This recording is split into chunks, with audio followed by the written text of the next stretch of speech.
Hello everyone and welcome to another episode of Dammit Jim's Gun Info. Today I'm going to talk to you briefly about revolvers. As you can see, there are 4 revolvers right here in front of you. And what I'm going to be talking about is modern revolvers. I'm not going to get into the single action revolvers, the older gated single action only revolvers. I don't have any of those, so I'm not going to get into those. Loading those is going to be slightly different than you would a traditional modern revolver. So that will be another one at a later date. So what I'm talking to you today about is modern revolvers. And again, as like I said, you can see right here in front of you, we have the Smith & Wesson J-frame 38 Special. We have the Ruger LCR. It's a polymer frame gun, very light. That's a 38 Special. We have the Ruger Security 6, and we have the Taurus Judge. So some of you were seeing shotgun shells on the side there and wondering why are there shotgun shells on the bench whenever you're talking about revolvers, and we'll get into that in a moment.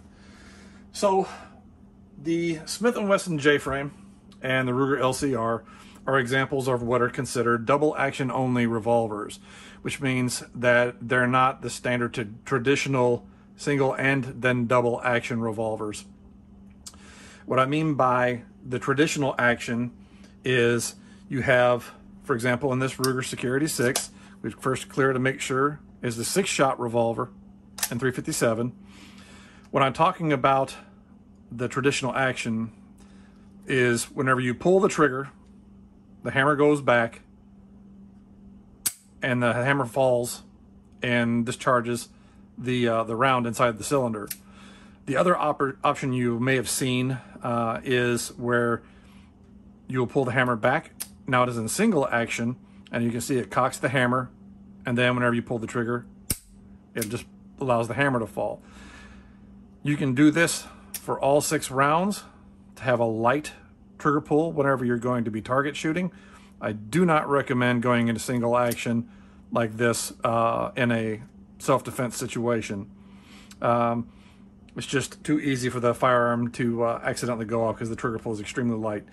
So the most of the time you will probably end up using the traditional, drawing your firearm and pulling single action or double action all the way through to the hammer gets cocked all the way to the rear and then it falls forward. As you can see, by pulling the trigger, it also indexes the cylinder as it rotates it around. Same thing when you pull the hammer back, it rotates the hammer around and allows you to feed then a new live cartridge in there. To go back to the J-frames, the double action only variants, just like on this Ruger LCR, it's an extremely light gun. Great for carrying all day because you'll forget you've got it until you need it. It's great. So this is a 5-shot 38 Special. And with this one right here, what you'll do is you'll load your cylinder, put your shells inside here. This is your ejector, so you can eject your shells when they're spent or you want to unload the weapon. And then you would then just merely pull the trigger and it would fire the gun after the trigger pull. As you can see, it indexes and everything. So the hammer is completely covered. It's the same thing with the Smith & Wesson J-frame. Okay, the hammer is completely encapsulated, so there's nothing to snag. The only thing that happens is the wheel cylinder rotates. Okay, so that is great for a pocket gun because there's no hammer to get caught on anything or to get anything to get caught between the hammer and the cylinder. So oftentimes people use these, law enforcement officers use these as pocket guns, ankle carry guns, hideout guns, because they don't have the problem. You have some with some automatics where you push on the barrel, you can push the weapon out of battery and it won't fire. Where this doesn't work with a revolver. As you can see, we're clear. You can put as much pressure as you want and it's still going to end up firing. So that's why it's a backup gun for a lot of law enforcement officers over their automatics. Fewer issues. Now, this one over here, the Judge, is a 5-shot revolver. It is made by Taurus. It is in 45 long Colt or 2.5-inch 410. Okay, these are PDX rounds and are designed specifically for self-defense because with this revolver, the barrel is rifled. So because the barrel is rifled, this loads copper flats. So whenever they come out the end of the barrel causes them to spin and causes them as a shotgun style cartridge to open up the pattern really quickly as soon as it leaves the barrel. So for a self-defense gun, for home defense gun, that's one for consideration. Now, when you get into loading your revolvers, first thing we'll go over real fast is the different quick parts of the revolver. So I use this Ruger Security 6 as an example. So you have your grip, you have your hammer, you have your trigger, okay, you have your cylinder, you have your frame, you have your barrel, okay, then you have your cylinder release right here. So you can push with your fingers as you push with your thumb, and it pops that open, okay. This is your ejector extractor, okay. So when you have rounds in the revolver, if you want to eject the spent ones or to unload your gun, you can just push that up and take those right out. Or what a lot of people do is you'll turn it upside down and you'll hit on the ejector to dump all the cartridges and stuff like that out of the round. Then you can roll it over, and then you can use your speed loader like you have up here, or you can use your speed strip clips right here to load your revolver. So bearing those things in mind comes to the point of the speed loaders and speed strips that are out there. I did a video a little while back about holsters and stuff like that, and this is no different. You have Kydex holsters, which are great for in the waistband. They don't hold moisture. As you can see, when you pull your weapon out, it maintains the shape, and you can hear it offers a little bit of retention, but as soon as you draw the weapon, it comes right out. It doesn't collapse, so that when it comes time to reholster your gun, it basically just slides right in there. And this pocket hooks onto your belt, so whenever you draw, the holster stays in your waistband, and this comes right out. Okay, this is a slightly different holster. This is a on the waistband holster, sometimes called like a small of the back holster, but you can put it wherever you want to on your belt. It's got a spot right here for your belt loop to go through, so it fixes it on your belt so it doesn't slide around on your waist. This one's a little bit different. It's leather, and it has an elastic strap over here over the top of it, so whenever you have your firearm in there, the elastic causes it to offer the retention for the firearm. So again, if you draw, you can see is that the elastic expands a little bit and allows you to draw your revolver out. Then you have regular, just like your in the waistband leather holsters, where you get your revolver. It fits right in there like a glove.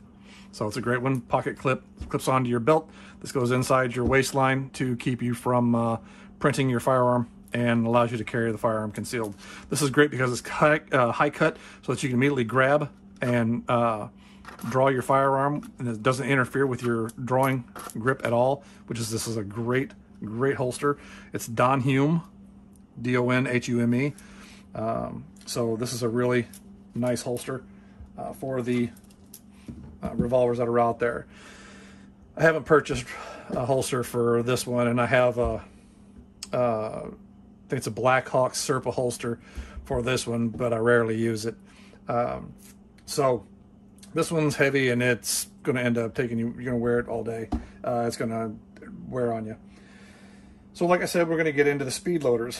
Now, to load a revolver, on any average revolver, you would push the cylinder release and push from the opposite side, and it allows it to kick the cylinder and everything out to the side. So you can take your rounds and you can load them individually, which as you can see, it takes a couple of seconds to do. If you remember watching the movie with Nick Nolte and Eddie Murphy, 48 Hours, whenever they're in the hotel, he's digging around in his pocket for loose shells and stuff like that so that he can load his revolver. You can't be alive! I'm gonna kill you! So now we've loaded that, individual rounds, stuff like that, then you would just close your cylinder and you'd be ready to go. Just pull the trigger and bang, it's going to go off. To empty it, you do the same thing. pull it out, and you could push your ejector extractor, or you just dump it out like so, always making sure that the rounds are empty. Speed loaders are neat because it allows you to carry the rounds together so that they don't run loose inside your pocket. So you can carry this in a pocket or a little pouch on your belt so that you can have them readily available. Now, the way these work is you align them with your revolver in the cylinder, then you push on the body, and then as you push on the body, it engages this little piece inside here and allows it to snap, rotates out of the way, and these rounds will fall into your cylinder. This one's a little tight, but you hit a little snap, and then what you do is you just gently pull that out, and then you've got the loaded cylinder. So a lot faster than loading individually, okay? And to reload these is real simple. Load your shells in there. They make these in multiple calibers and multiple number of cylinders. As you'll see that this one is a 5-shot, this is a 5-shot, this is a 6-shot, this is a 5-shot. They have speed loaders for revolvers up to like a 9-shot. I think Smith & Wesson and somebody else makes a 9-shot revolver. They also have 8-shot, 7-shot revolvers. So there's a lot of different ones that are out there. But anyway, load this specific speed loader. You put the rounds in there, point them nose down, push all the way in, and then you rotate and hear a little click, and now they're locked. So they're out there. Okay, these are Safariland. Okay, I really like these because this just basically line it, you push it, bang, the rounds drop in there, and you're reloaded. Now over here we have HKS also makes similar to this. As you can see, there's minor differences, the speed loader. But the way this one works, these are specific to the revolvers. These generally won't work too well with other guns. So this one's specifically for the Ruger LCR, and this one here is for this one right here. Now this one, luckily, it seems like it would work, so it's not that big of a deal.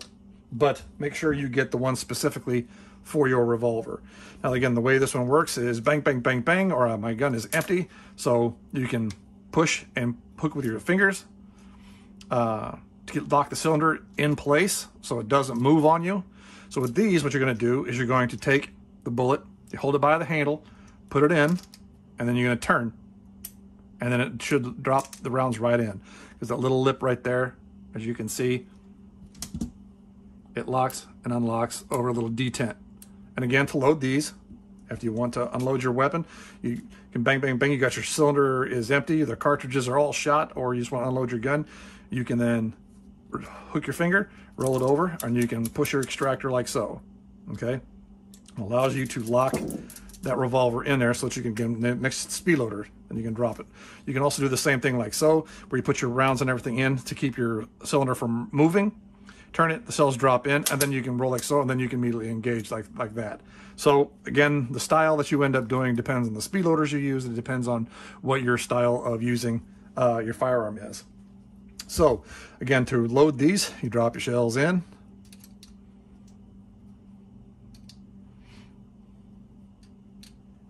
After you get all your shells in, you turn the little knob, and it locks them into place.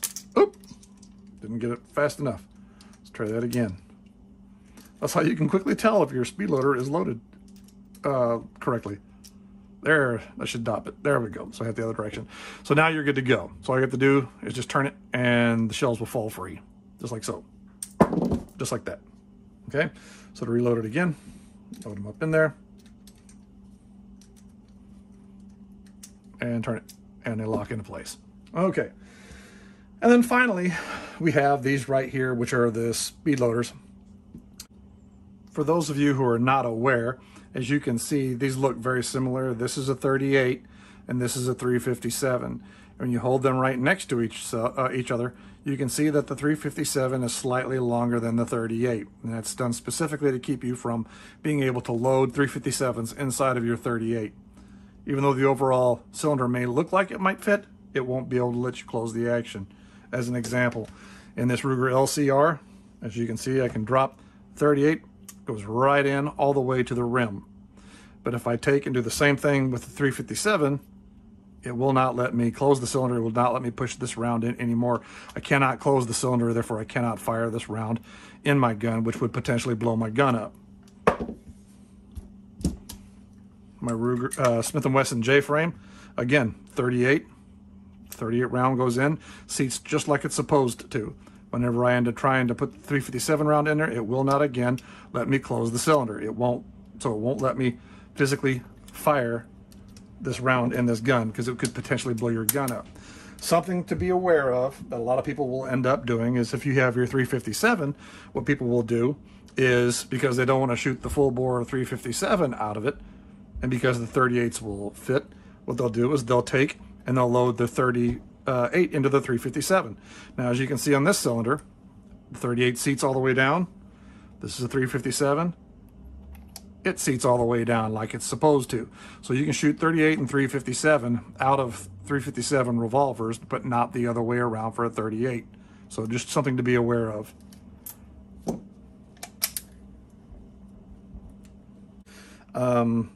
Make sure that you load the right ammunition into your gun, that your cartridges,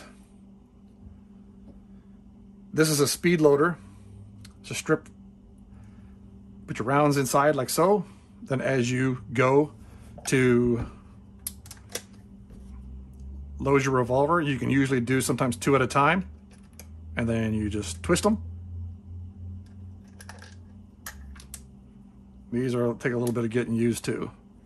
So you can roll it, your cylinder, put another one in, turn it, put another one in, twist it, rotate your cylinder, put one in, twist it, put one in, and twist it, and then there you go. You've got your cylinder loaded. Again, like I said, to load these, you just put your cartridge in there like so, between the halves.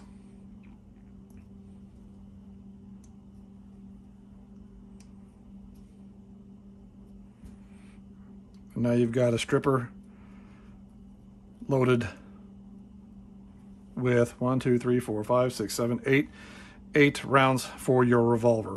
So you can carry those in your pocket, whichever you want to end up doing, in your jacket pocket, coat pocket.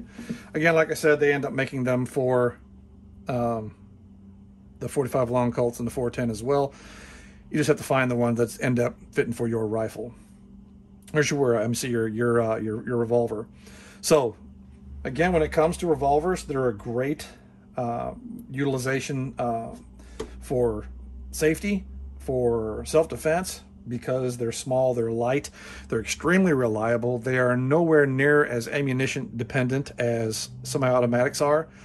There's a lot less movement and motion and parts moving whenever you're firing a revolver than there are in a semi-automatic.